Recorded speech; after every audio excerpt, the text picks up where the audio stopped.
Also, we're not doing the show that we get the email about. I don't know if you know, but Mason's already blocked the 27th off on his calendar. That's You fine. didn't see? Okay.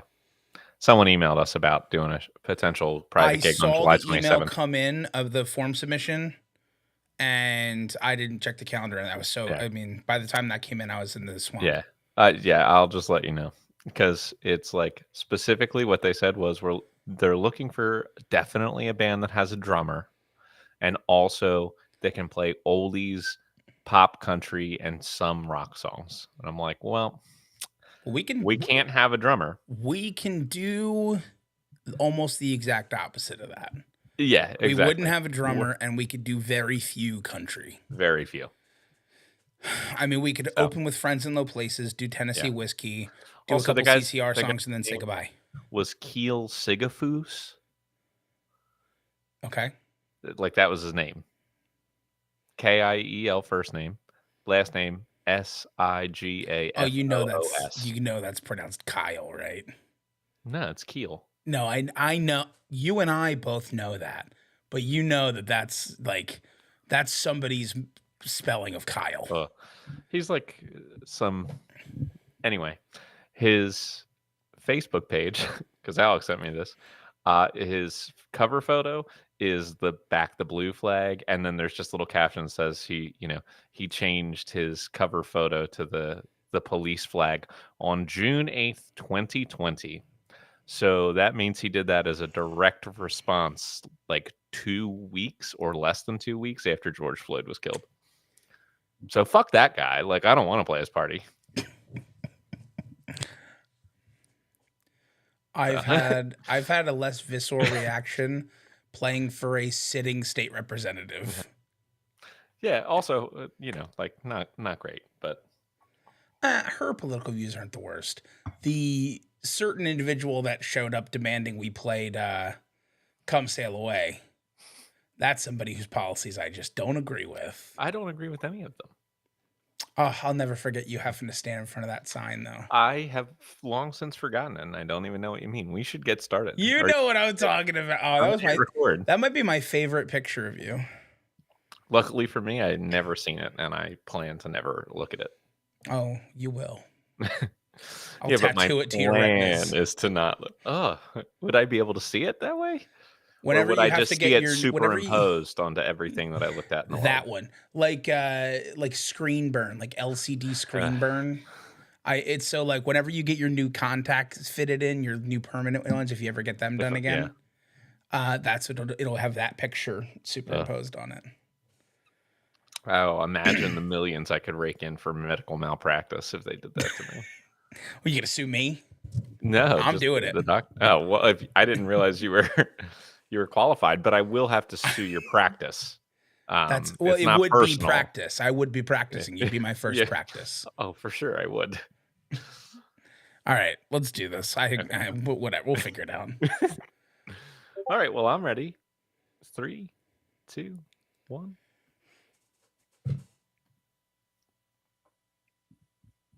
All right, let's try again. The video did not start. Go ahead and take 2. All right. Well, hold on. Let me just delete all that first track.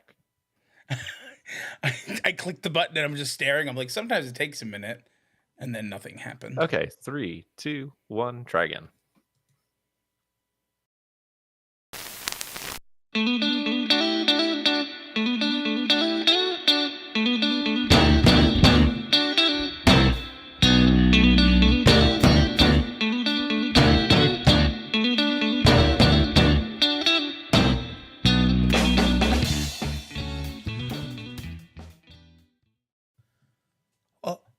What's that?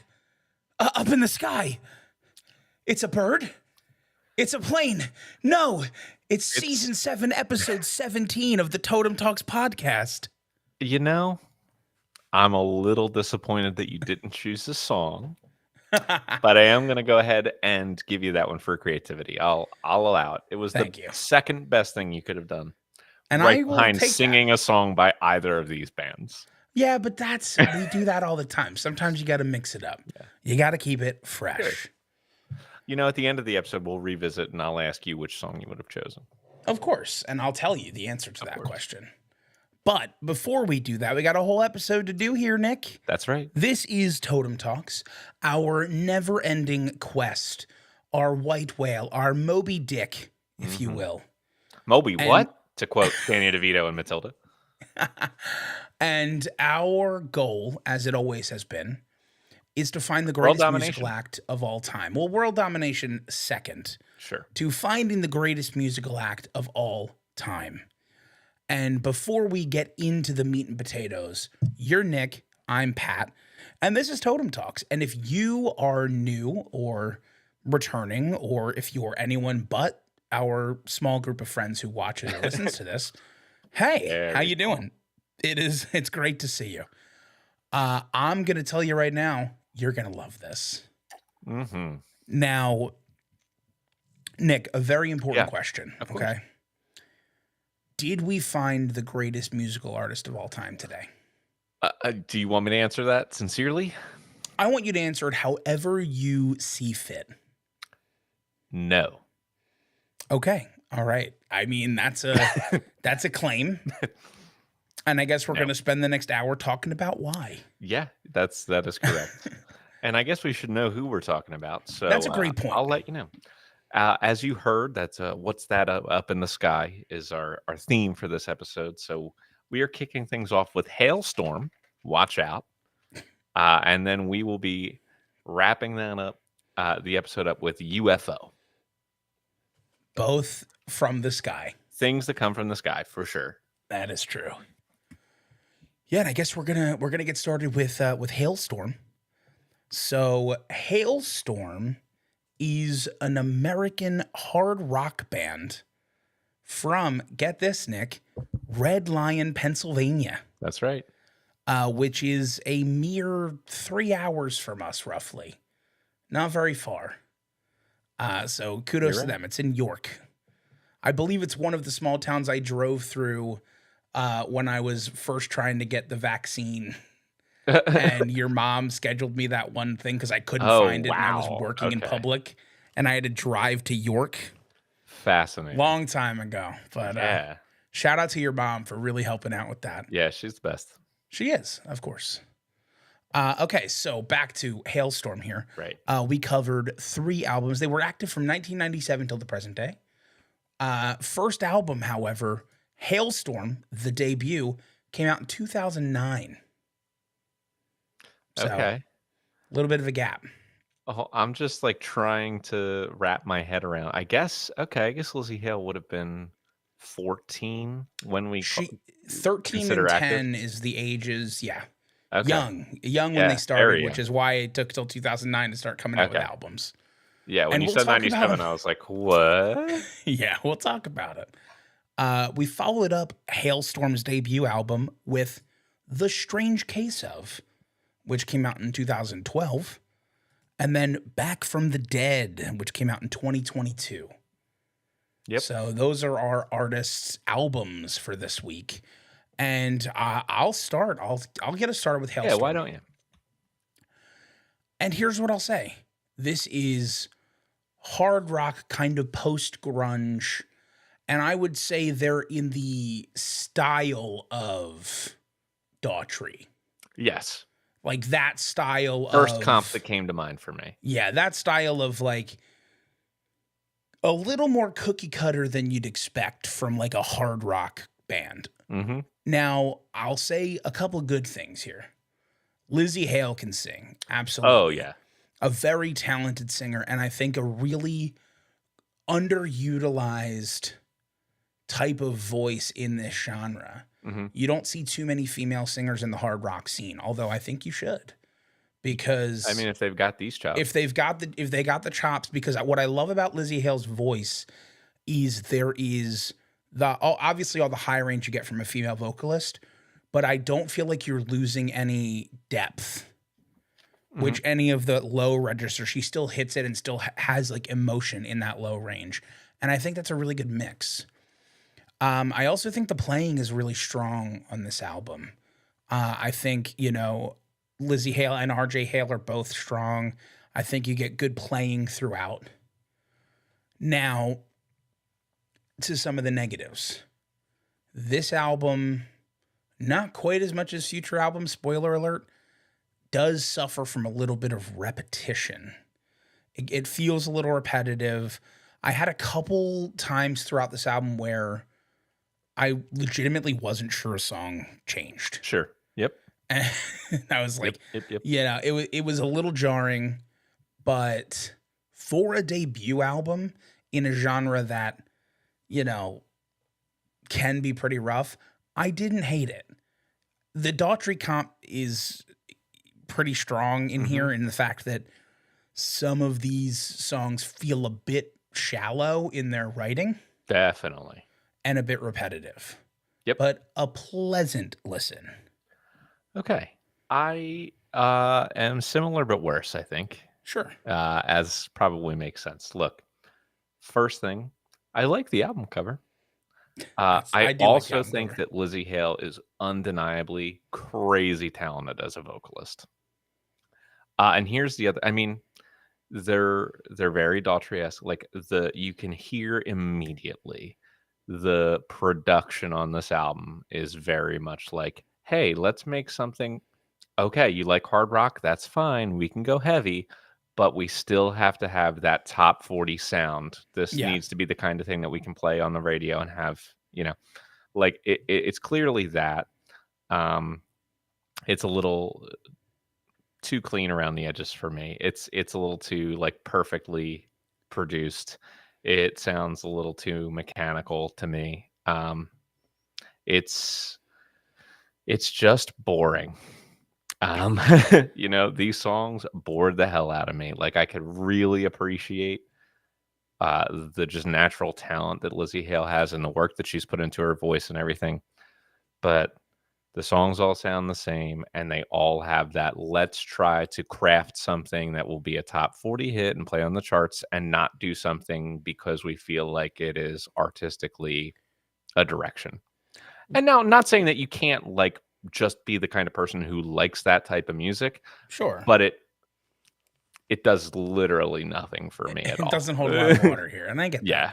One thing that I did notice here that I just want to point out because you're about to go into the second Mhm. album, Lizzie Hale is the only band member credited with contributing to the writing. Oh yeah, the vat and like this is also kind of a big negative. She's contributing to the Yeah. writing with a lot of other pop songwriters. Like you look Right. at these albums and it's Lizzie Hale, so you get that hard rock like approaching metal sound, but also the same people who are writing for Justin Bieber and Ariana Grande Yeah, you're and it's getting like Ben so Moody and clear. Cara DioGuardi, former Yeah, American Idol judge Cara DioGuardi, sure. just to But, tie like, it back that's the into thing. Daughtry. So but if those people are writing your songs, you're getting songs that are too milk toast to enjoy for a person who's looking to music because they like it as an art form, instead of a person who wants to listen to something for entertainment. Especially this genre. Yeah. Like hard rock, when you hear like hard rock, I'm not I I think don't want influence of pop yeah, necessarily, exactly, personally. exactly. And going into the strange case of, like, it's the same story. It's you can't avoid this radio-friendly production. Apple Music describes it as, like, very much like the sound of a lot of other post grunge bands, but catchier. And it's like, yeah, but that's not a good thing. I agree with that, but I agree with it in a negative way. And here, like on this album in particular, too, it's no longer just the songwriting that's really boring and repetitive for me. Like now, I am actively starting to hate the lyrics because the lyrics to every one of these songs Yeah. it is essentially that like cock rock machismo, but with a female lead vocalist. It is I don't give a fuck about nothing, and I'm the toughest motherfucker on the block. Nothing. I feel nothing, and I'm so cool and tough. And it's every song. And this is why I hate artists like Kiss. This is why I hate a lot of the 80s hair metal. Like, if the only thing you have is I'm the coolest motherfucker there is, and every one of your songs is about how tough and unfeeling you are, like, that is so lack of depth. Like, I hated it. Like at this Uh, point, like this is 3 Days Grace, but with a female lead vocalist. And it's awful. Like this, it's not bad to listen to sonically because it's so produced and like so perfectly, if you could just kind of close your eyes and do something else and like not realize it was just some sort of background noise, you wouldn't be offended by it at all. But as someone who has to actively listen to it to see if it was art or not, I was actively offended by it. Cool. I'm glad you kept a neutral opinion. Yeah, It I did. means a lot. Here's what I'll say. I'm not quite as far in the doghouse as you are with this. Mhm. I do agree with what you're saying. It does feel like heavy metal meets corporate rock Mm. in terms of its like polish. Meets pop. Meets pop. Yeah, well, the pop influence does stick. But yeah, the corporate rock influence is what you were talking about, like Hmm. of Kiss. Like I think that's a really good comp. Right. It does All feel, bluster, no substance. yeah, it does feel very crafted. Hmm. And I think you're right that the luster of Lizzie Hale's voice and the instrumentalist, because I think they're all doing a good job. I mean, you're not wrong because it's so like perfectly recorded, but at the same time, I mean, there's nothing on here that's on these records where I was like, "Oh, wow, that was such an impressive, well-written part." No, And I also you're agree. getting so many people on like and I'm sorry, but like, are they even doing a lot of these parts? Because 'Cause they're bringing in people like Slash and Phil X and Jamie Mahobrick to, like, play the guitar and piano parts. So how many of those parts is the band actually even playing on the record that they're just kind of not saying, and they're bringing in all these other guys to who are, like, more accomplished to play on their studio tracks? Sure. I mean, listen, there's something to be said about that. I mean, the one thing you're gonna get is Lizzie Hale in every song. Sure, And I and think she's she does a great amazing. job, and you're gonna get RJ Hale in every song. So the Hale siblings, Sure. the founders of the band, you're getting on every track. Just to try to keep a little bit of the positivity. Like I get where you're coming from with it. It's definitely not our flavor of music. Mhm. I think that's pretty obvious. But I think there is some positives here. It's not poorly done. It's just Sure. not, artistically done for us. Yeah, I mean, And like, you can have a perfectly crafted Twinkie from the Twinkie factory, or you could have a homemade batch of cookies that were made from scratch. One of those things is gonna be 1,000 times better than the other thing every single time. I didn't realize you were that into Twinkies. I hate Twinkies. I'm surprised you've had a Twinkie. It's been a very, very, very long time because I don't like them. That's fair. That's understandable. However, in a zombie apocalypse, I've heard from one film, Yeah, but that's Twinkies are not what even it's all true. about. All right, I'm gonna keep it going here. Back from the dead, and here's what I'm going to say: there is a lot more positive here than there has been in the last two albums. It still has similar pitfalls, like a bit of repetitiveness and a little bit of like a little bit of over polish, we'll say. Mhm. And I agree with that. I'm sure those are the points you're gonna make, and It I'm gets not to gonna. sterile. Yeah, Over-polished to a certain point becomes sterile. I do think some of the lyrics on this one strike a little bit deeper than Okay. previously. Granted, it's a low bar, so the fact that that happens is not like a huge achievement to me, but it's definitely there. There's a little bit more substance, and some of the substance behind the album kind of lends to that, and we'll get into that a little bit more when I give my notes on them. But just understand that like has similar pitfalls to the previous stuff, but it's my favorite of the three because it's trending in the right direction. Whether it stays that way, I kind of don't think so. But if the two other albums were like a C minus, this one's just a C. No. No. Sure. I mean, I'm not you with don't you. really listen to lyrics on the first go. No, but here's the thing. There are 2 instances in which I will hear lyrics when we're doing this. One, they are so good or so interesting that they catch my attention and then I start Yeah, of listening to course. that, or they are so bad that now I'm like, "All right, what are they gonna do next?" Yeah. And Hailstorm fell into this so bad. Like, again, I felt like a lot of these songs suffered from the, like, I'm super tough, and all I write are songs about how tough and cool I am, and I don't even care what you think. It's that attitude that is definitely pervasive on this record as well. And I'm not impressed by any of the other bands that have done it, and I'm not impressed when Hailstorm does it. I think it is I'll terrible. I'm gonna disagree with you a bit on the perceived reasoning of these lyrics. I Sure, will. I hated them, and I also didn't like any of the songs. That's fair. And that's fair. I'm not gonna say I loved any song on this album.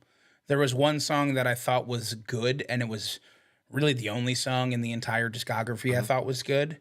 And it's because I knew the message behind the song, Sure, which I think any fan of Hailstorm would. fair. So, like, not that I'm a fan of Hailstorm, No. but I had to do research for them for because they're Yeah, my I band this right. week. So I think people who were already fans of them would have gotten the context. Certainly possible. Uh but I don't think these lyrics had the same level of like I do agree with you for the first two. Kind of over machismo mode and just a Mhm. little cheesy. It's This super yeah. one, some songs fell victim to that. I'm not gonna lie, but some songs didn't. Okay. Um, I really focused in on the ones that did then, That's fine. and they were not good. And that's my thing. Like Hailstorm, it's a classic case of a band that if you weren't paying attention, you would just think, okay, that's polished. That sounds sonically Yeah. very pleasant the entire time. And if you actually had to sit down and listen, this is what I hate the most about this show.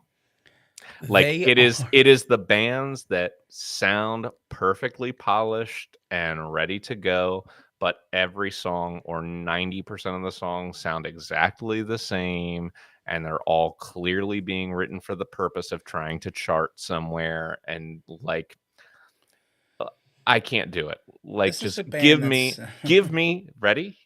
After so many examples of Hailstorm-esque type artists, bring back the Sleepy Time Gorilla Museum.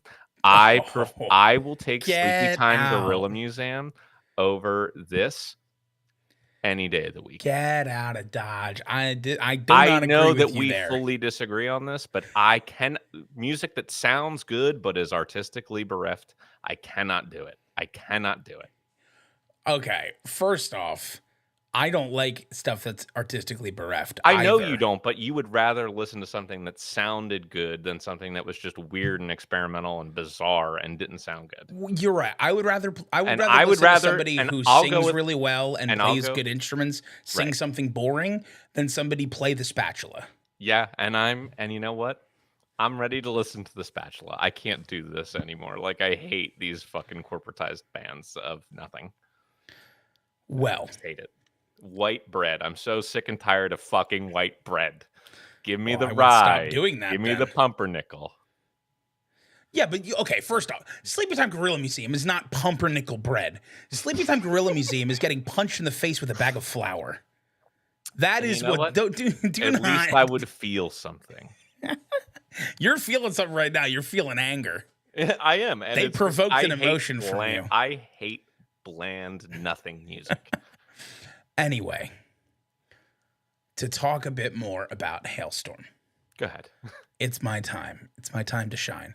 So Hailstorm, the unique thing about Hailstorm, based on their brand and their their lyrics and their style, you would be surprised to learn that a la the Partridge Family, they started out as a full family Christian rock band. So Excellent. RJ and Lizzie played in the band with their father Roger, who played bass, with their mother Beth was the manager and publicist. And for basically their entire teen years, they did that. And then in like 2002, I think the dad stepped down out of the band. They hired a couple other bassists before settling on the core four that are still together today in '04. Okay. So just thought that would be interesting. The highlight of Hailstorm, other than their two Grammy wins, so they did win a couple Grammys. Most One boring? Yeah, they did. They in fact won most boring. It's pretty crazy. No, they won for the song "Love Bites, So Do I" as best hard rock and metal performance, which is on the album "The Strange Case of," and they also won for best rock performance for the song "Uncomfortable," which was on their fourth album. Or I'm sorry, they were nominated. They only won Okay. for "Love Bites, So Do I," Very good. which to answer your question earlier was in the running for song I sang in the intro, just because it's one of the few I recognized. I did not. It's from Guitar Hero. Oh, it must have been like Guitar Hero 6 or something. Guitar Hero Live, but it was the one they Oh, used in okay. commercials, Gotcha. which is why I knew it, because I didn't play Guitar Hero Live. Now, moving on, their other highlight, because I didn't want to just use those highlights. Of course. In 2021, Gibson made Lizzie Hale the first female Gibson brand ambassador.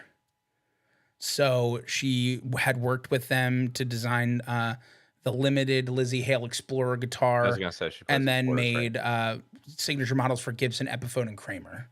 But Okay. she was the first female brand ambassador, which Where are you at, Gibson? congratulations to 2021. Gibson, what are you doing here? Are we kidding? We have covered some excellent female guitarists on this show. I completely agree. I From couldn't decades believe and when I read decades that and fact. decades. I mean, Yeah, okay. it's a highlight and shout out that they're finally doing it, but like That's a little bizarre. bit of a come on. Yeah, what are you doing? Okay. Lole. And this is part of what I was talking about for the last album. So Lizzie Hale started in 2018.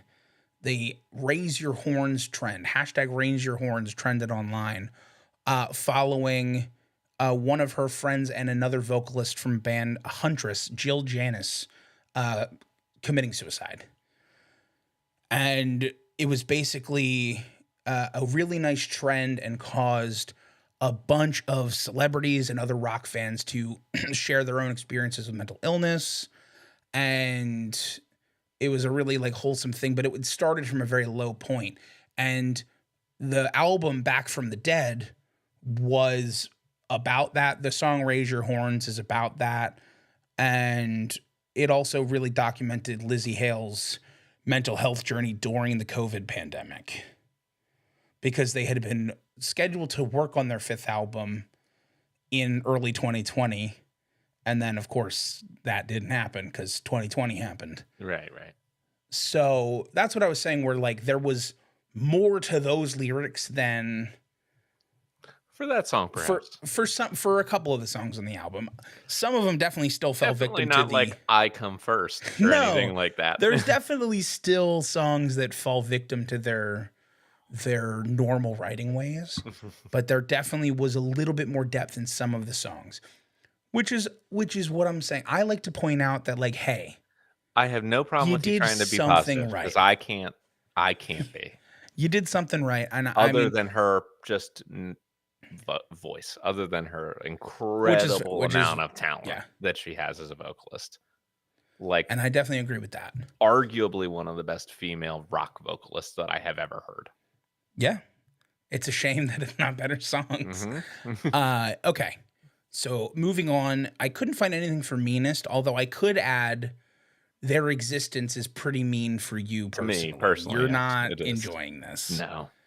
But I did find some nicest stuff for them. A couple different things. The first thing is during the COVID pandemic, they started the hashtag Roadie Strong campaign, which was then supported by other bands such as Avenged Sevenfold, Shinedown, other artists. And it was to raise financial support for the live entertainment crews who were out of work during the pandemic. Nice. This is a band who tours constantly. They do over 250 gigs a year, which makes sense for the whole corporate rock thing we talked about. Yeah. They're heavy in like the festival scene and like a bunch of live events. So they're very, engaged in that live performance and live entertainment scene. And so they did, do what they could to raise money for the crews that were all out of work during the pandemic. The other thing that they did, which I thought was really interesting, is, and this is currently happening as of the recording of this episode.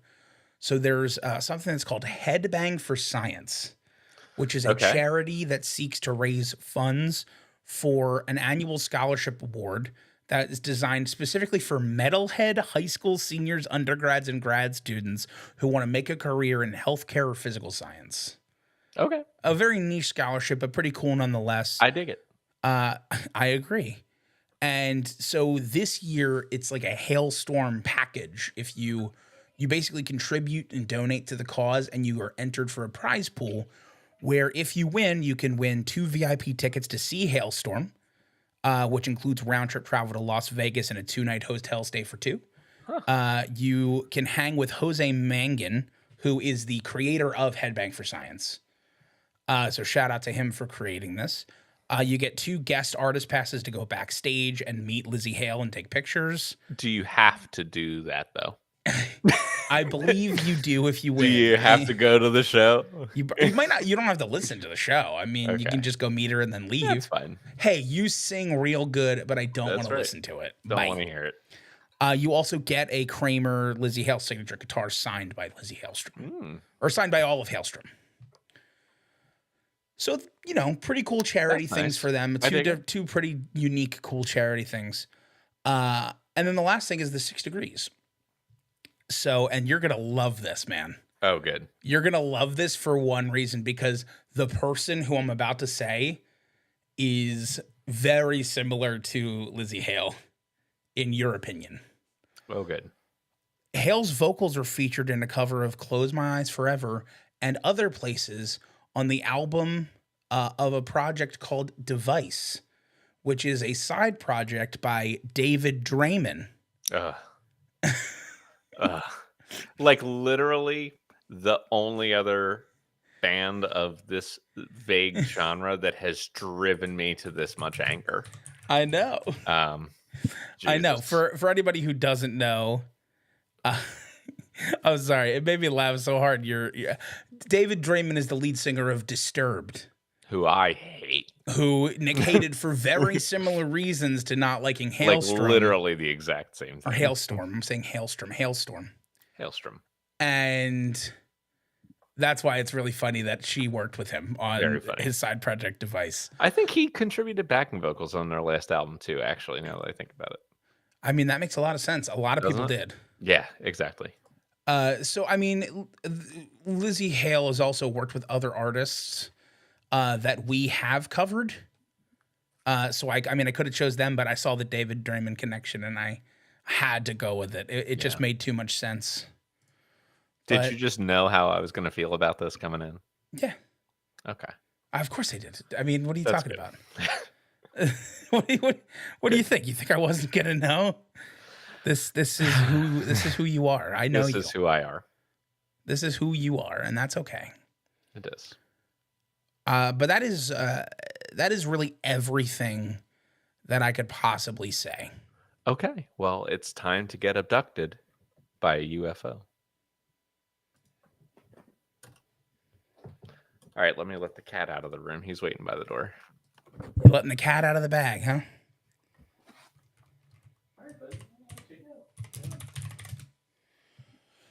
Alrighty.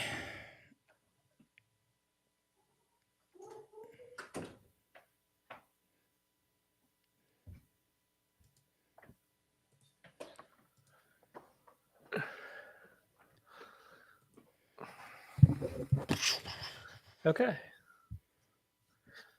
I'm ready now. I'm feeling good. It can't get any worse. Yeah, you're right. You know, I don't know. That's just the kind of thing that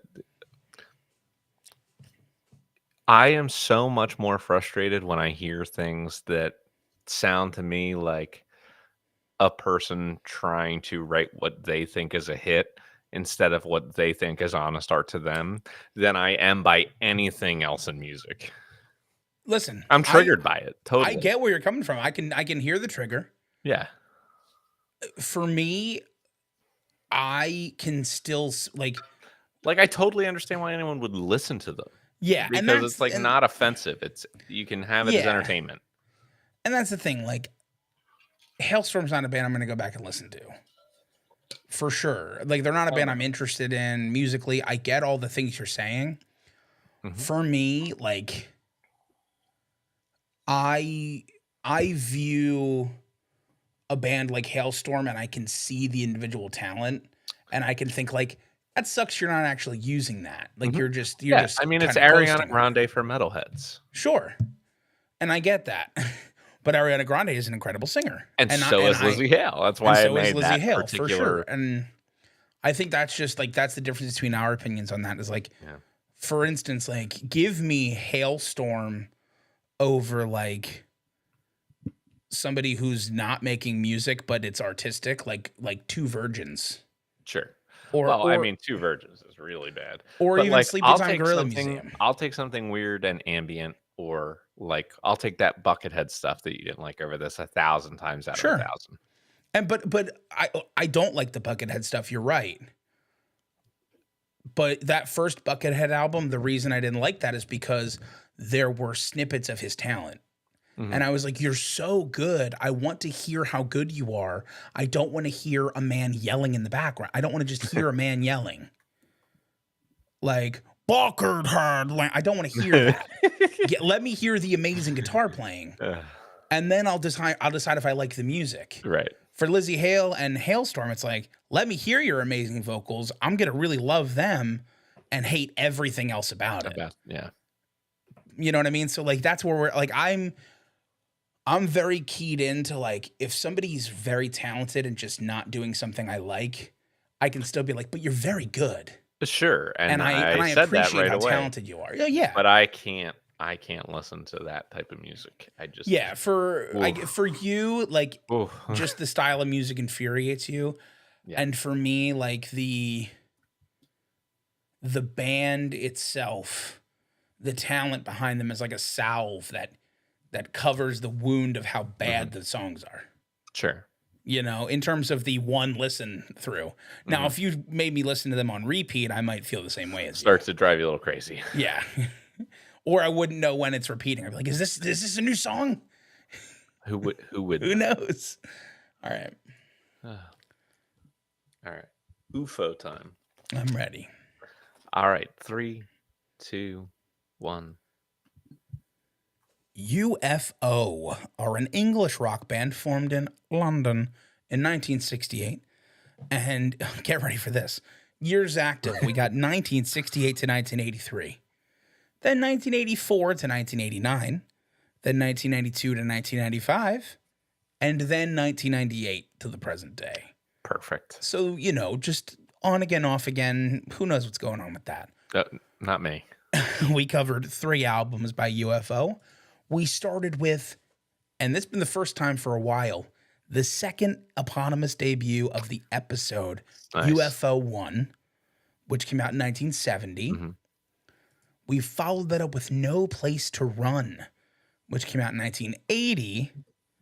And then the Salentino Cuts, which came out in 2017. That's correct. And I'll get started.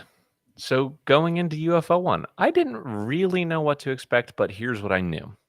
I knew about UFO because I knew that Michael Schenker was in this band, and that in that way they would be somewhat related to Scorpions, who we covered earlier in the season.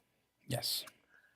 However, Michael Schenker, by some miracle, does not play guitar on any of the 3 albums that we have covered. It's so true. It's like the one thing that I wanted to hear. Um, but that being said, I'll get into UFO 1. Um, and I am again a little split on it. What I like is they have like one foot in that early proto metal movement and one foot sort of in like the roots rock and roll camp, from what I could hear. Um, and that combination of styles could be fun and interesting. But it could also have like overly weak and simplistic lyrics, which was again definitely a problem here. Um, and here's the thing, if you want to really stick out with a combination of those styles, you are competing with bands that we've covered on the podcast, like early Scorpions, like Deep Purple or Led Zeppelin or Black Sabbath. if you want to hit on the heavy side. And there was no Tony Iommi or Richie Blackmore or Jimmy Page in this early group. Like this is they took a style that we generally review very well on here, but they did not have the chops to really make a good album in that style. It was not a bad album. Again, this is an album that I mostly enjoyed listening to. I definitely enjoyed it more than Hailstorm, um, just in terms of like a casual listen. There were some cool things. Like I like how they took some piano chords and reversed them for the song Come Away Melinda. And I thought that was maybe the cleverest bit of songwriting that they had on this record. But it's like, if I was grading this, I would almost want to grade it as like an incomplete. Like, hey, you guys are still just rehearsing. Like, we'll get there soon. Like, you have some ideas and a good sound, but like, we're not there. Yeah, listen, I agree with a lot of what you're saying. Uh, felt just a little more simplistic than I would have wanted. Right. Those other bands we mentioned wouldn't have put out an album that was this bland. Yeah. And, they also do fall victim to the very common at the time problem of a number of covers on their album. So there's 3 on this album. And I thought that all 3 of them, Come Away Melinda was interesting in the part, Mhm. but I still don't think it held up to the original song. Come On Everybody is a song we listened to for this podcast. It's That an Eddie fair. Cochran song. Hopefully that wasn't your 6 degrees, Nope. but it is an Eddie Cochran song, so we did cover it previously. And I thought Eddie Cochran was a better singer and better performer for that music in that song. And then they covered a Bo Diddley song, Who Do You Love? Yeah, And I mean, who hasn't done some version of that? for sure, I agree. And that's also part of the problem. There's other versions of that song, and I wouldn't put this one up to them. Mhm. And that's kind of where it lands. Like, as a genre, like, this style of music you're getting compared to very, very popular, famous, successful bands. And so if you're falling a little flat of them and the individual covers from different genres, you're also not quite achieving, it leaves me wanting more. Again, enjoyable. I didn't dislike the Yeah, album, for sure. but I was definitely left wanting more. And I'll go Mhm. to No Place to Run. And here's the thing, it's been 10 years. It's And been some 10 changes. years and so many changes in the band. You still have Phil Mogg on the vocals, but pretty much everyone else, Pete Way and Andy Parker, so you've added Mhm. some people. You've added the Pauls. Right. And I'll tell you what, first thing I've noticed is the genre has matured a little bit. Mhm. It's matured a little bit. It hasn't quite, thankfully. It is the 80s, but it's not 80s rock. Sure, it's not like full-blown hair metal or anything like that. Yes. However, I still think we're getting slightly oversimplified songs here. We're not quite getting the experimentation that I would want. It didn't feel like samey to me in the same way Hailstorm did, and I think they're No, no. benefiting a little bit from their competition in comparison this week, Sure. but it felt a little bit like they weren't necessarily going out of their comfort zone Mhm. in any of these songs, and I didn't really feel like the like itch of experimentation and pushing the envelope of their music. And there's only one cover on this one. It's Mystery Train. It's a Junior Parker cover. Wasn't familiar with the original, Neither am I. so they don't fall flat in the same way as the other in the previous album. So I think this is a better album. I want to be clear. I know I'm being a little critical. This is a better album than the first one. It's just for 10 years, I didn't get 10 years of growth in this band, Okay. personally. So, here is what I did get in the difference. Clearly a group that is just more polished at what they do. Clearly songwriting that is more polished, that's Sure. a little bit sharper. It felt more intentional, every decision they made with the songs on this record. Um, I think Paul Chapman on guitar is a major upgrade from the guitarist on the first album. Like, to me, instrumentally, this was probably the best album to listen to of the week, because of Paul Chapman's guitar playing. I really loved what he did with Mystery Train that you brought up. That great acoustic intro Yeah. for that song was really good. Um, but what's kind of interesting to me is like, and you mentioned that maybe you would have liked to see a little bit more experimentation and maybe try to see them pushing their boundaries a little bit more. There's only one song on this entire album, and this is like a heavy genre that went over 4 minutes. This is very confusing to me. Like, there could have been 1 or 2 songs that at least hit that 7, 8-minute mark, gave themselves a little space to breathe, came up with something a little bit more interesting here. I don't think they're incapable of it as players because clearly, like, that was it here on this record. Like, they showed that they're much sharper in terms of their intentionality and skill than they were on the first one. Um, but yeah, maybe it doesn't fully get all the way there. Like, at the end of the day, am I going to revisit any of the albums we've talked about so far today? No. If there was an artist that I was more interested in looking into to see if they have something better, it's probably going to be the UFO era with Michael Schenker, somewhere in between, to see what that's like. And also everything that I was reading about them was like, if you want to choose like some of their most iconic albums, the ones that are considered classics to UFO fans, they're all in that mid '70s Michael Schenker era, that we didn't quite hit here. So with that being said, I'm going to move on to their final album, the Salentino Cuts. And everyone's different again, except for the lead singer. And it's a cover album.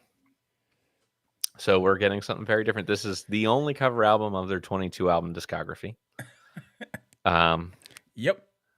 And I will say this. It's done solidly. I could describe like the production and the crispness of the playing in a similar way that I could discuss it for a Hailstorm album. It's too overproduced for this type of group. And to me, that's a problem. However, their cover versions of the songs that they covered are not a problem. Like, I listened to this album and thought to myself, well, you know what? If we were out to have dinner and a couple drinks and we were just hanging out one night and this was the band at the bar and they that playing all these songs of this quality, I'd be like, damn, we got a really good night at the bar. This is a great cover band. But like, for actually wanting to go and listen to the record, was a single one of these songs saying anything to me that was more than what I would get from the original, where I wouldn't just go listen to the original instead? No. No, they weren't. No. So I don't wanna underplay the performances again, but, like, they didn't they didn't really bring anything else to any of these. I will say the one song that I thought that they, like, fit the best naturally was their Robin Trower cover to Rolling Stone. Okay. Robin Trower, that wasn't your 6 Mm-mm, degrees either? Okay. this was not. Just making sure. Here's what I'll say. Was it the Yardbirds? It wasn't anything about this album. Okay. I agree with a lot of what you're saying. For me, like what your description of like listening to it, like if this was the house band Like, I just wish that playing in a instead bar. we had heard this album live hanging out Right. together You're in at like a you lose a ton of the like ambiance of a cover band when it's recorded on an album. Yeah, for sure. As a like Oh, yeah. as a cover band We who get is like right now we're stretching into originals and it's going well. Yeah, but our live stuff is still Our live mostly stuff is still covers most of the 90% time. covers. And I would never like when we listen back because we record a lot of our gigs even Mhm. just for ourselves like game tape, Yeah. I know you listen to them, I listen to them, Mhm. and listening back to them, even our own band, I'm like, yeah, it's never as good hearing it back as it is like being in the moment. Even at a No. song that I thought went really well, And I'm like, yeah, we sound Sure, good. and it could be recording quality, but it's A also, lot like, of it, yeah. it's I mean, playing to the crowd in the moment because especially because a lot of what we do is improvisational in nature. yeah. Well, yeah, that's a big part of it too. But it just in terms of that, like you definitely lose a little bit. And the other thing for me is they kind of bounce back and forth on this album for me between doing like UFO's version of a song and like kind of doing an impression of the original band. Mhm. Break On Through the Other Side is the biggest example of them like trying to be the Doors. Sure. It like the music felt it. It didn't feel like that was the song more than any other one where it felt like they didn't try to change anything. They didn't try to make it their own. It sounded like the Yeah. Doors to the point where when the song first started, I was like, what's going on? Because I didn't even realize Heart Full of Soul. Like I'd heard that song before. Sure, but it's not one that I you. wasn't like, oh, this is Yeah. clearly a covers album. Mhm. I put it on and listened to it, and then when Break On Through started, I was like, what's happening? Why is this starting? Yeah, I And mean, I then I think The realized, Pusher was almost, like, trying to be Steppenwolf verbatim too. yeah, The Pusher was another big one. Uh, there was a couple. Ain't No Sunshine was, like, way too over the top Ain't hard No rock, Sunshine though. was bad. It was bad. For what yeah. Ain't No Sunshine was bad for what you want that song to be. Mhm. Like Bill Withers does it really well. Yep. And if you're gonna cover that song, like listen to the Can't lyrics. take the soul out of it. You You can't take can't the take the soul out soul. of it. Like I wouldn't want anybody to do that song faster than it is. There are some No. songs that you can change the tempo and change the genre of. And I think a good artist who's doing a cover will do that. But I think they missed the mark on that one. And the other really bad one, and it's this, and I'm not even trying to knock them. It's the same reason we don't cover this song. Mhm. Don't sing Mississippi Queen if you can't sing it. Yeah. Don't sing it. I mean, Phil Mugg, how old was he then? He's Sure, and 76 now, so let's see, that's part of 2017, it. so he was like 69, 70 years old. Yeah, that's Come part on. of it. Don't sing it. Most people can't sing that when they're, like, in their 20s, so Yeah, trust me, dude. I I know. I've yeah. sang it. It's very difficult to sing. Mhm. We did it a half step down, and I was like, we can't cover that live because I want to Yeah. die. Yep. Because the whole song is like, Yeah. it's high, and I you're know. just belting it the whole time. Uh-huh. But I'm gonna stand by my point. If you're gonna cover the song, that's when maybe you change around, change Mhm. the melody of it, make it lower. Sure. Don't just do the melody as is, but don't sing the high note and just have Right. it like be a weird amalgamation. Mhm. That's it. I mean, in terms of a cover album, it's not the worst one we've heard, Yeah. but it definitely towed the line between I'm not being original and I'm being oddly too original in a cover up. Like it was like both sides of bad for me. Uh, And you said it best. Like out of all 12 of these songs, I will listen to the 12 originals. yeah, oh, for sure. And that's not For what sure. you want for a cover album. Not ideally. You know, I think when I think of a good cover, I think of a song that makes me want to listen to that version. Mhm. A good version of a cover, like one that's very different, is like Alien Ant Farms, Yeah. Smooth Criminal, like who we covered not too long Mhm. ago. Their cover of Smooth Criminal, like I think of that song and I think of both versions of it. I think of the Michael Jackson version and I think of the Alien Ant Farm version. That's how you know you have a good cover. Mm. Don't think any of these hit that mark for me. No. Okay, I'll talk. Do it. Right, I remember, I have notes. So, alright, I'll just start with 6 Degrees because we've talked about a bunch of things, and we know the whole Michael Schenker thing, compared to Scorpions from earlier in the season. But instead of talking about those, I would just like to talk about the artists that they toured with and or opened for Okay. just in the 70s. Just in the 70s, and I'm only going to mention the artists that we have covered on the podcast that UFO toured with. Ahem. AC/DC, Rush, Blue Oyster Cult, Styx, Foghat, Jethro Tull, REO Speedwagon, Kiss, Thin Lizzy, Nazareth, and Judas Priest. A quick 12 bands. So they were touring their butts off in the 70s, and they were doing it with a lot of artists that we have already covered That's for Totem Talks. So you good for them. managed to have 12 different Totem Talk 6 degrees and not mention all of the covers on the ZZ Top, the Yeah, Robin I wanted to avoid Trower. that. Yeah, good job. Good job. Thank you. Highlight. Ugh. Um, they were named number 84 on VH1's 100 Greatest Artists of Hard Rock. So good for Okay. them. That is an Proud of accomplishment to be you. top 100 of anything mentioned on something like VH1's lists. It's Yes. not just anyone gets onto those lists. And for the influence that they had on the genre, you will definitely, which we'll definitely be talking about, fair. For their low light, this is again a group where I have a handful of deaths of prominent members to discuss. Paul Raymond in 2019, Paul Chapman died on June 9th, 2020, which was also his birthday as well as mine.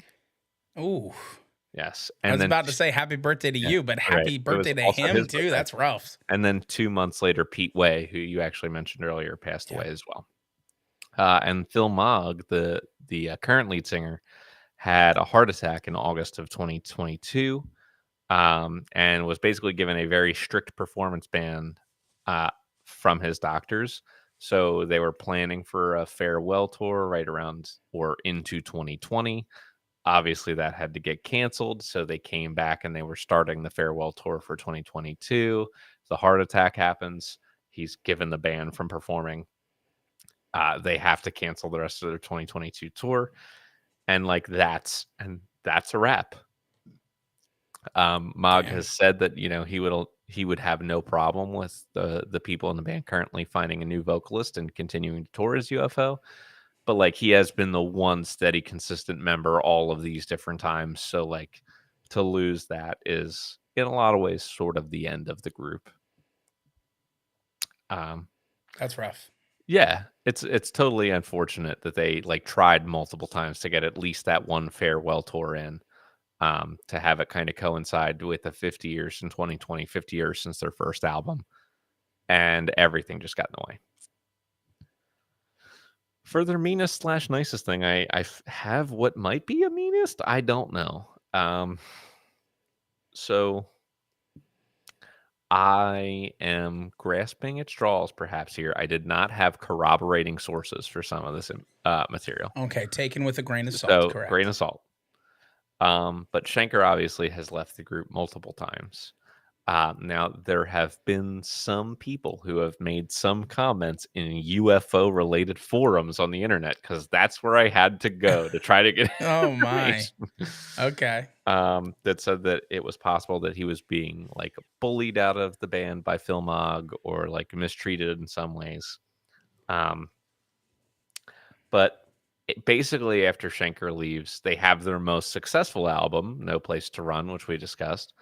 But then there is like a pretty large drop off in quality, and the fans like don't really like much of their stuff from the 80s. Their output's considered largely in decline um, until 1993, when Phil Mogg essentially begs Michael Schenker to rejoin the group. And in exchange for being part of the group, he gives him 50% ownership of the name UFO. Um, Okay.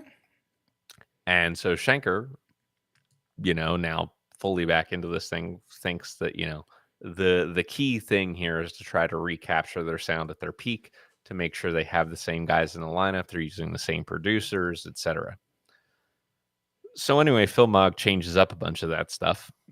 And after like an Come on. initial success with Schenker back in the group, and people really liking the direction of the band after that, it definitely was a positive.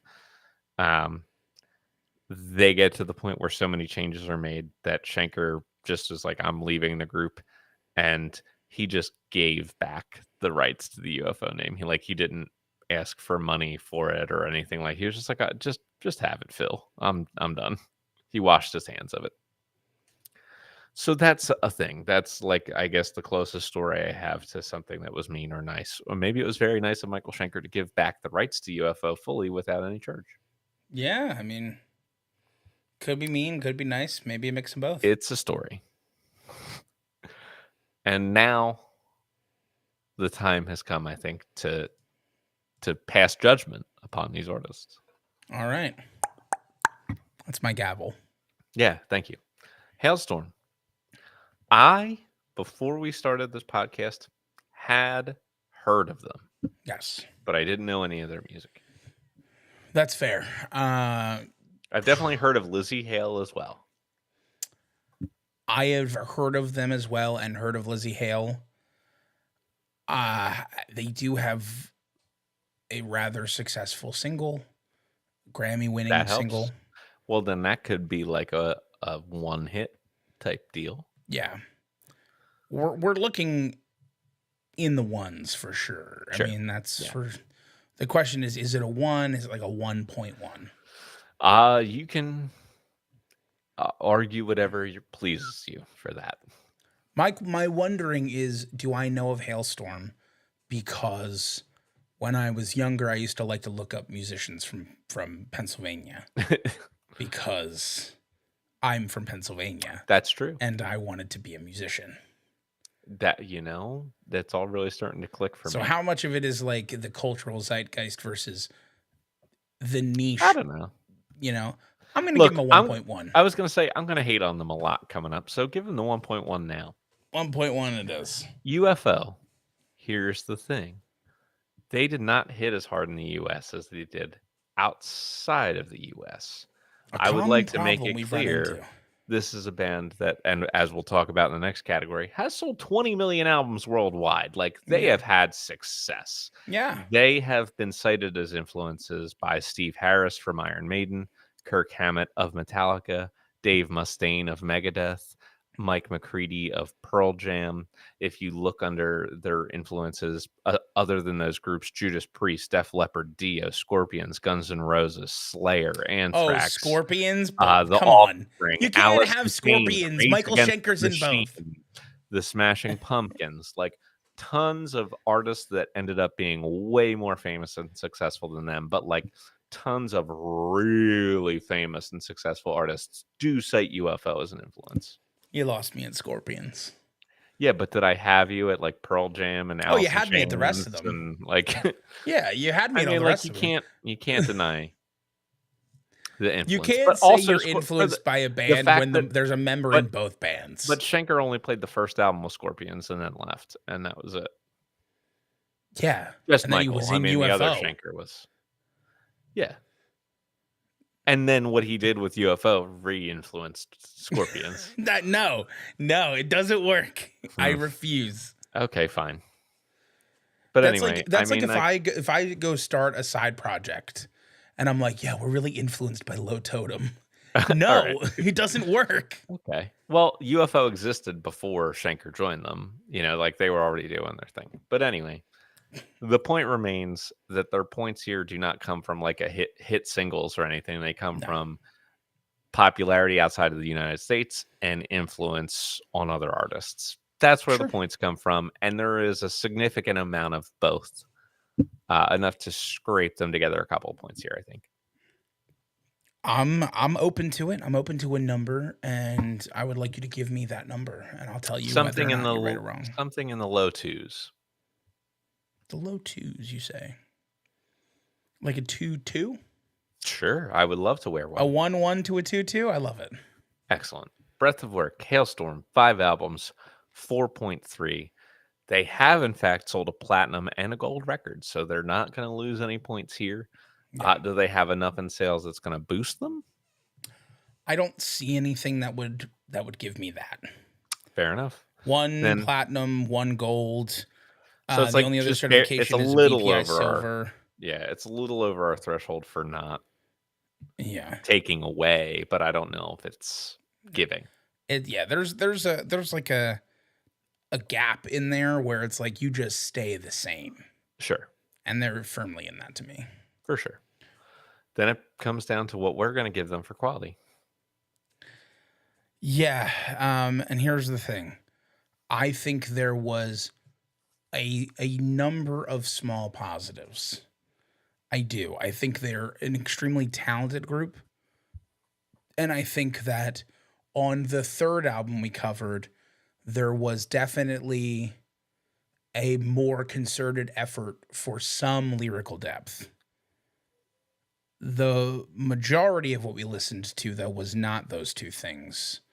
Was definitely not It was lyrically Drake. deep. Yeah, and so for that reason, I'm going to take away a point one.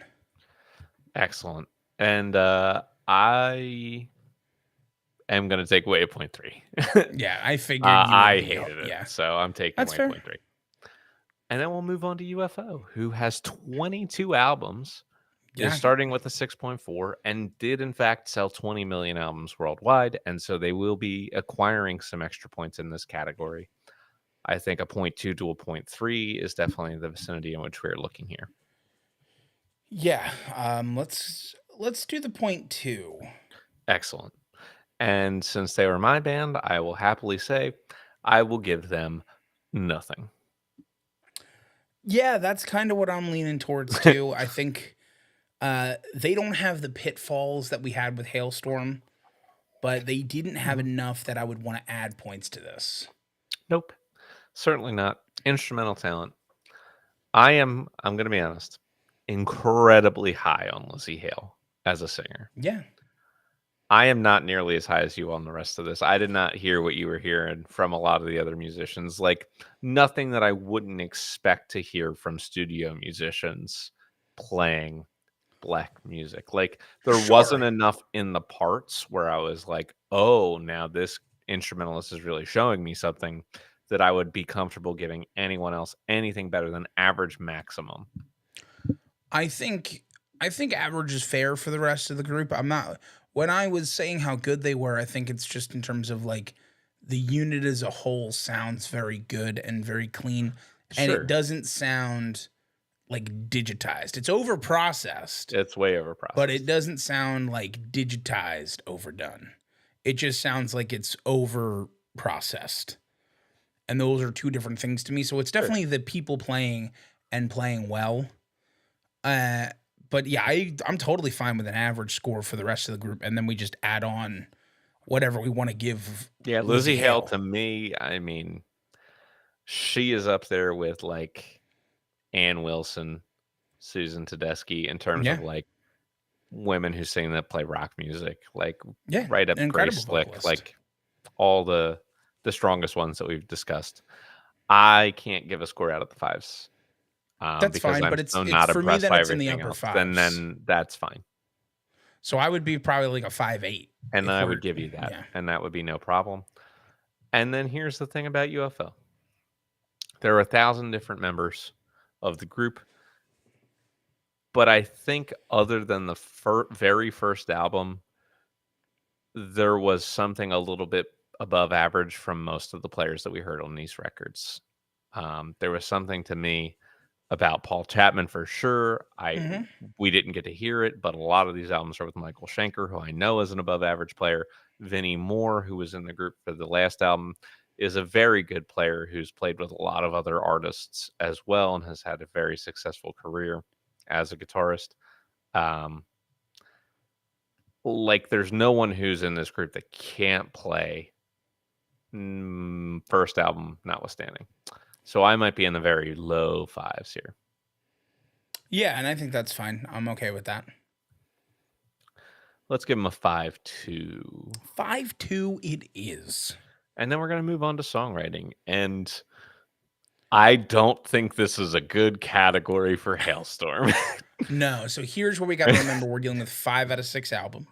And So we're they're a also little dealing bit with the under the fact that, threshold. like, Lizzie Hale's contributing to every song, but these are also almost all being co-written by, like, Yeah, pop songwriters whose job it is to write songs for big pop stars. for sure. I'm not saying this is going to be a good score. I'm just saying that we got to Like, that has to remember. cut into it significantly when Yeah, and I lots of think other it people are the does. ones writing your songs. I think this is probably a score for And they me. were starting under the average for only having 5 albums, too. They're starting in the fours because they're under average. Yeah. And I think all of those things considered, the quality, the repetition, the team of writers that are contributing to this. I think this is a score that I would give like a 2.8.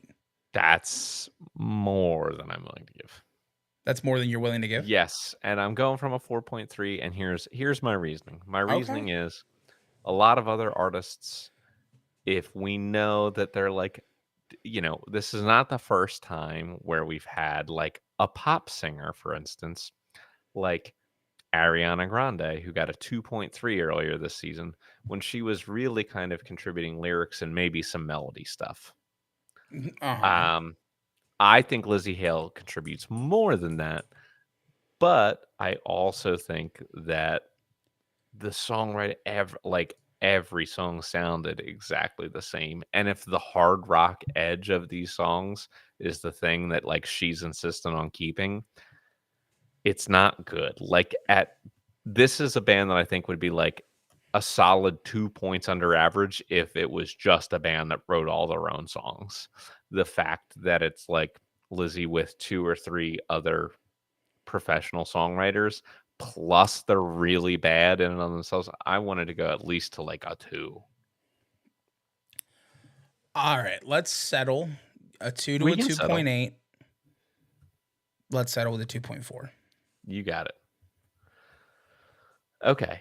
UFO is better at this. This is what they do. The Yeah. first album was meandering in a negative. The last album was a covers album. It was one of 22, so I'm not going to kill them for it because they have 21 albums of original music primarily. Yeah, here's what I'll say before we get into too much. I did a little bit of like clicking through some of the other albums as we were going through this. Because we covered the first two albums that we covered, Yeah. each had covers on them, and the Right. last album was a covers album. The 5 albums that I looked at before the covers album were all fully original. Okay. And so I'm willing to say that like I'm not taking it's anything. the I'm not yeah, starting them at anywhere other than a 5. right. I'm just so our Yeah. audience understands we're not taking away points because of the No. covers album because they have the quantity to make Absolutely. up our average of 6 Yeah. albums. And I mean, like, here's the deal. I didn't love any of these albums. I think that we probably got just a bad draw on UFO. There are Uh-huh. plenty of artists that we've covered that I know where I think like, we did not get their best albums. Sure. And there are artists that we're going to cover where I know that that's the case at some point down the line. I would be willing to pretty much basically just keep them around 5 based on the positives of the second album versus the what I thought was the not quite readiness of the first album. And I'm okay just leaving this band where they're at. I think a 5 works, and I think honestly this is one of the good things about our formula because part of a successful album is actual success. So we cover your Mhm. first album, which is where you started. We cover your last album, which is where you ended up. And we cover what is considered, chart-wise, sales-wise, Right. the peak of your career. Which And is not always which is aligning not with critically. yeah, which is not always aligning with what is actually the peak of your career. But it's an Mhm. interesting like dichotomy that we can talk about of like, Yeah, well, I mean, I what's the couldn't think difference? of Why something did this better. album do better? Like, why did the Right. album from 1980 that, wasn't part of the Michael Schenker Sure. era perform better than all the Michael Schenker albums? Right. When, And the maybe more fans mainstream agree. appeal. Sure, that's what I'm saying. Like the fans will agree that the Michael Schenker albums were better, but then why weren't they bought more? And I'm not accusing anybody anything at all. I'm just Mhm. curious, like, because it happens so often with music. Yeah. Like if we talk about an artist, how many times, just artists that we particularly enjoy ourselves personally, where, we'll be like, this is like my favorite album and it's one of their most beloved, not the ones that sold the best. As a fan of Fish, Well, yeah, that this makes a lot of sense. yeah, that's true. But I mean, I think most fans of Fish are, they don't really care what album it is because every album is It's about different. life. Yeah. Yeah. And that's true. And it's really about the chess game. The chess game is also important. But let's move on to poetic talent. And I know you thought there were redeeming qualities in the third album. I would be Some. Hold on. lower than Some. anything else that I like. The lyrics for Hailstorm were like not good. They were the primary thing that Couldn't agree really more. caught my attention and made me not enjoy this band. Yeah, this Hailstorm is definitely a band that their entire discography would thrive in like a female-led kickboxing movie. Sure, yeah, yeah.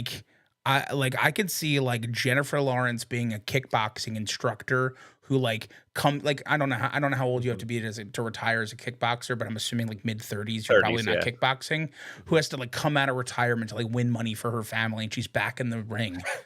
And like like it's all music by Hailstorm. That's pretty good. I can really hear that. Yeah. But yeah, I agree with you completely. Like the first two albums that we listened to, the lyrics definitely fall into that like false bravado, machismo Yeah. category of like my dick's Which bigger sucks. than yours. That's exactly the thing that would Yeah, describe it, and it's just like, why are we doing this? yeah, Why are we doing like, it's so cringy when men do it, like, I don't know, part of it is like, yeah, it gives off a not like other girls vibe. sure. But it's just as bad when It's guys just as do it. bad. It's If oh my anything, god, it's it's worse. worse when Yeah. guys do it because it feels so dumb and it's just like ugh. Yeah. You hear it all the time. Like, as soon as I hear this, I'm like, "Oh, you're a person I would never wanna have a conversation with. Please, I hope I never encounter you in my life." Yeah, that's It's, fair. like, I not a get it. vibe you wanna give off in your No, lyrics. Primarily, if you listen to them, you would hate me as a person. sure. And I'm fine with giving them a low score for this, but I just want to reiterate on that last album we listened to, Mhm. there were a couple moments. So they're going to Sure. raise the score a little bit for me, but it's not moving the needle in like a drastic way for me. It was like Mhm. the beginnings of something that I hope for the sixth Hailstorm album they build on slightly more emotion and slightly more real emotion in their songs. Because even these songs that are more ballady, because all three albums have like a slower 1, 2, yeah. ballady time in them, even those songs didn't necessarily feel fully genuine, No. God, except no. for Raise Your Horns in the last album. And like maybe Lizzie Hale is just the kind of writer where What you she need does to is read the bad? album notes. Maybe if you read the album notes, you Sure. get some context because getting Yeah. the context to Raise Your Horns really helped me. And I understand that, and that's why I'm willing to give them a 1.8. I'm Barely fine with lower that. than my songwriting score. I'm fine with that. I'm fine Okay. with a 1.8. And UFO, meh.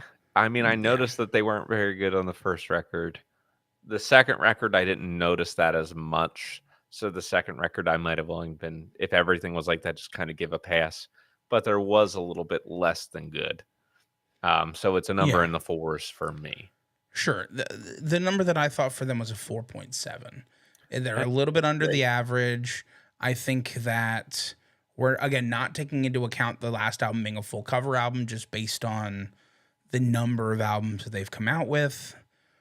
But definitely not what I would consider like average for that genre Yeah, because you're getting a compared to little some less. Yeah, real upper level songwriters. yeah.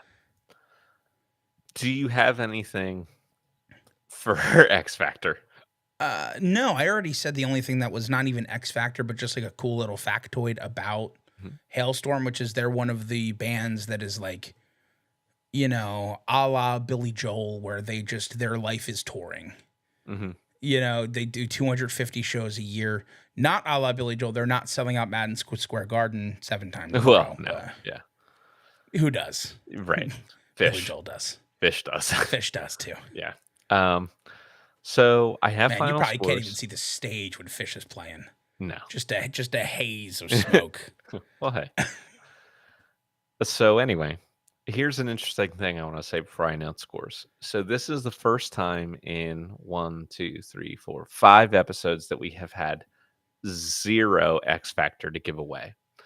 And our scores are remarkably similar to what they were 5 episodes ago. and the total score added together is only a half a point away from what it was the last time we had no X Factor. And I Wow. wanted to make that known because that was interesting to me. That's a little fun fact. I love It it. is fun. But that being said, we have a winner, and the winner this week is the UFO with the 23.7. Yeah, I figured that was going to be the case. 22 albums to 5 albums makes a difference. Also, terrible songwriting and lyrics from Hailstorm make a difference. Shockingly, that did make a Yeah, difference. shockingly, that did end up hurting them in the long run. But yes, they did end up with a final score of 15 flat.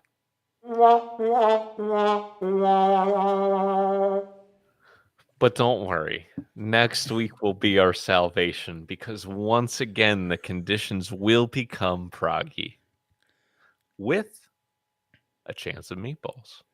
There you go. That's important. It's a Nobody low here loves meatballs more than you.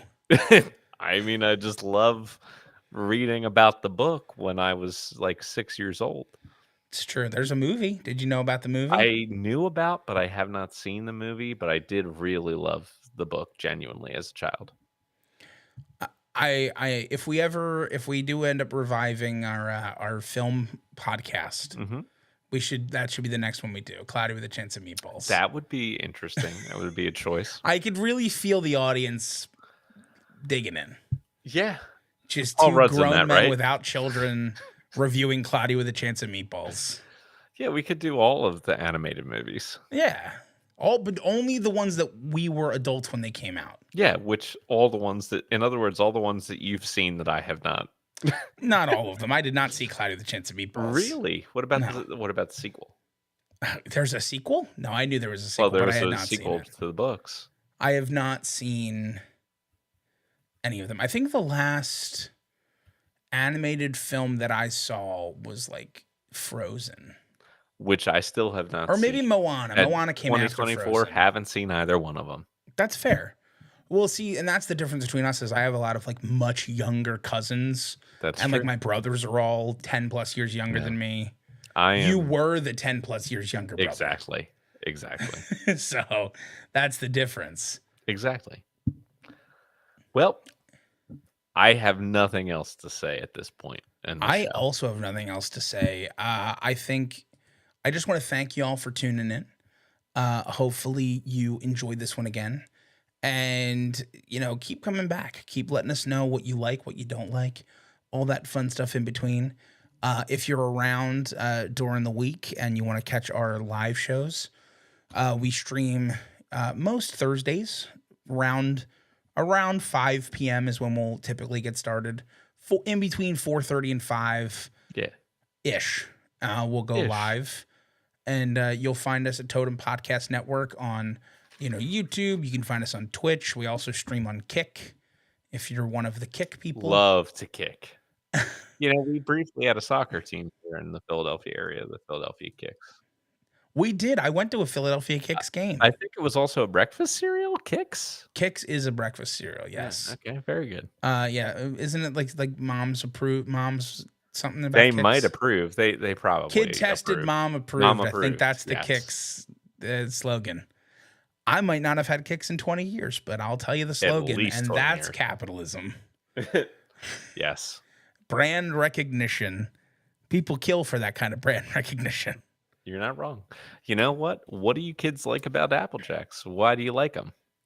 We just do. We just do. Yeah, we just do. I can remember the dad in the tent in the Outback camping out, like in the backyard commercial from early 2000s, I guess. Uh-huh. That's like impressed upon me. Also, there was maybe like a kids in middle school in a garage band in the garage when dad comes in to talk about Apple Jacks. Because you know how when you were hanging out with your friends, your parents would always come in to talk to you about your favorite breakfast cereals. It's a very and common why conversation. You like them. Yeah. All the time, my parents were like, "What is it about this breakfast cereal?" that really just intrigues you. See, for me, it will always be the Jamaican cinnamon stick in the marathon. Mm, Cinnamon is the winner, cinnamon, yes, man. you're right. Every time. Yeah, While you're contemplating your favorite breakfast cereal, let us know. In the next episode we live stream, tune in and just comment your favorite breakfast cereal because we will have forgotten why you're that's doing true. that. And what was the honeycombs thing? What was that like I don't Tasmanian devil know. from Looney Tunes-esque creature? It made no sense to me what No he sense. was. I don't know what he is. Maybe he was uh And have a great day. yeah. Have a great day. And fuck Cinnamon Jerry is the one. Lee Lewis. Yeah, fuck Jerry Lee Lewis. Ugh. It's funny. I watched a YouTube video. They're called the Food Theorists. Well, they Okay. do a bunch of theory stuff like game theory, film theory, food theory is one of the ones they do. And they were testing the rumor that Apple Jacks and Fruit Loops taste the same, and they did. I would not be surprised. They probably both just taste like sugar. Right. They like they were tasting the difference between them. They would use all the different colors of Fruit Loops, which also all taste the same. They're not differently flavored. I've been saying that about Skittles for years. Skittles, some of the citrus Skittles taste different at least. The lemon and Candies lime is ones. candies. Candies is candies, but I agree with you on that. But they were literally like just like blindfolded and like eating dry like Apple Jacks versus Fruit Loops, and they were just like unable to tell the difference. And it's like you would expect like a strong cinnamon flavor. You don't get it. Hmm. It's a lot of it's Or like like color if they based. were apple, Yeah. like versus a mixed fruit blend.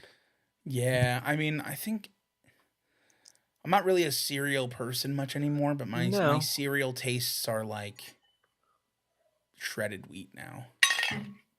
I was gonna say I like the Special K with maybe some like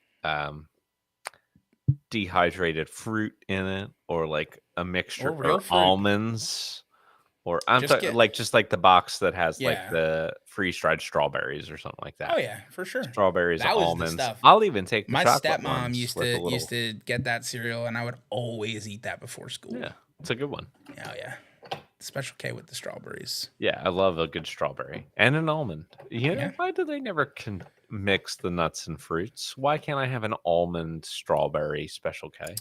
you got to buy both You boxes. gotta, That's why yeah, that's what it is. That's why.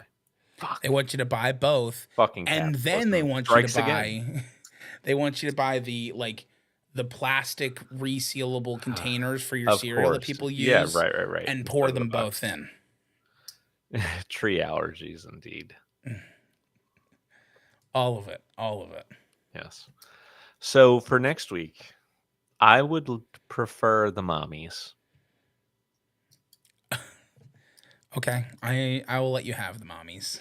That would be my preference. Also, and I'm saving you a headache because when you take the main guy from the mommies and look at his discography and try to parse apart which albums are mommies albums and which are solo albums from the guy, it becomes much more difficult. Good. Good. I will So look I'll forward figure to it that out this text week. updating me the albums, and I will Exactly. update you sometime before Thursday. Yeah, that's fine. I'm sure. I really wanted to wait to text you that until we were actually on and ready to go. Sure. Because I saw it on my drafts and I was like, oh shit, I never sent that. Okay. Nick didn't text me complaining that he didn't know what albums to listen to, so Yeah, I'm sure it's I fine. know. I mean, when you have the first two certify and everything else doesn't, it's like, It's okay, that's fair. pretty simple, yeah. Yeah, your group, their first 4 albums both went gold in the US and the UK. So good luck. And then their 6th album also went gold in the US and the UK. So Just we're lots of listening to gold. 7 Gold everywhere. albums. Now, here's an interesting thing about your band, and I'm sure you'll read about it at some point. I won't tell you. But like the amount of money they used to have to invest for their road show, like they would have a line of giant trucks hauling props from city to city to the point where it was like they were losing money on all their tours, even though they were like one of the most profitable touring bands in the country at that time. Like they were huge, but they were also spending so much that the productions were insane.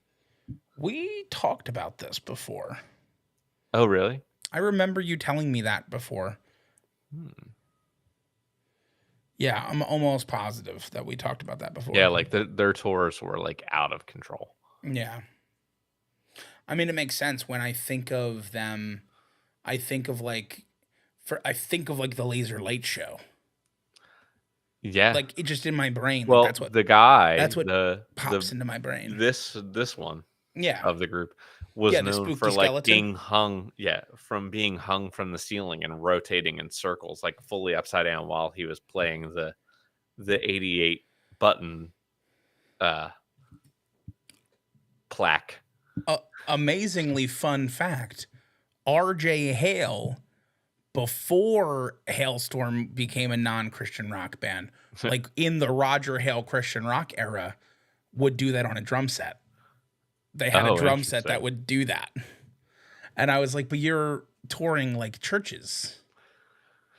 That's interesting. Yeah. I he stopped apparently from what I could see, like he isn't still doing that, which is why I didn't bring it up in the episode. But like pretty cool. Yeah. Yeah, I So gotta agree with that. all right. Well, Well, good we've luck. done it. We have done it. Can I make a suggestion to you based on how all of the albums that you're looking at are going to look the same for next week? Yeah. The one about the internal organ and making a meal out of it, and then doing something that you would get paid hundreds of thousands of dollars to do to perform it, is probably the choice. Oh, okay. So kidney OnlyFans? Yes. The one Okay. that's kidney only fans. Kidney OnlyFans. That makes sense. That's what I would recommend. Okay. It did not chart as well as the second album though. Well, it depends on the country. I mean, the second one was good too, but like for instance, I mean, it depends on if you're looking at UK, if you're looking at US, if you're looking at Australia, if you're looking at So they charted the same in Australia. yeah. It charted the The second album other one charted chired better in the UK and charted better in the US. true, but I will say the second one, if you want to talk about like a single that had success from one of the two, that is still very well known, that even you would know quite well, that we have talked about singing before. Maybe we even had like the option of doing that song in at Bucks. Yeah, I mean I know the song. I would say, I mean, like there are no songs on the second album that charted or were like popularly known. I agree. The third and fourth albums both have at least one song that charted and was popularly known. In addition to being gold in US and Canada. Yeah. I mean, I'll decide. I'll look Yeah, into you it a decide. little more You'll and I'll let me know decide. because you I have a lot of choices. I This do. is not a clear cut deal. No. We did do that at Bucks, by the way. Yeah, I had a feeling we did. All right. Okay, Go hang out with your will do. cats, I guess. Yeah, can you hear him out there? He's on No. the other side of it. Oh my god, the small jabroni. He's like, he's just Well, been because he screaming for the wanted to last be 10 let out, minutes. but he didn't want to be let out. I let the little stink out, but it's the small jabroni who's waiting at the door. He's just Well, because he screaming. saw little Stink go He's out there, and he's like, crazy. "Whoa, he was in there. I want to be in there now." Well, wouldn't we all like to be in there? That's true. Like swimwear. Yeah, I love swimwear. Okay. I'm figuring things out, but go ahead. Adios. Adios.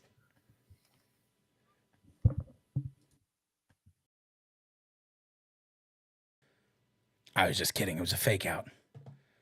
But I am leaving. I am really leaving. So goodbye, everybody. Thanks for tuning in, as always. We'll catch you next week. Back to our regularly scheduled Thursday programming, I'm assuming, barring another scheduling conflict, because they are many when you're an adult. So goodbye, good night, and have a great day.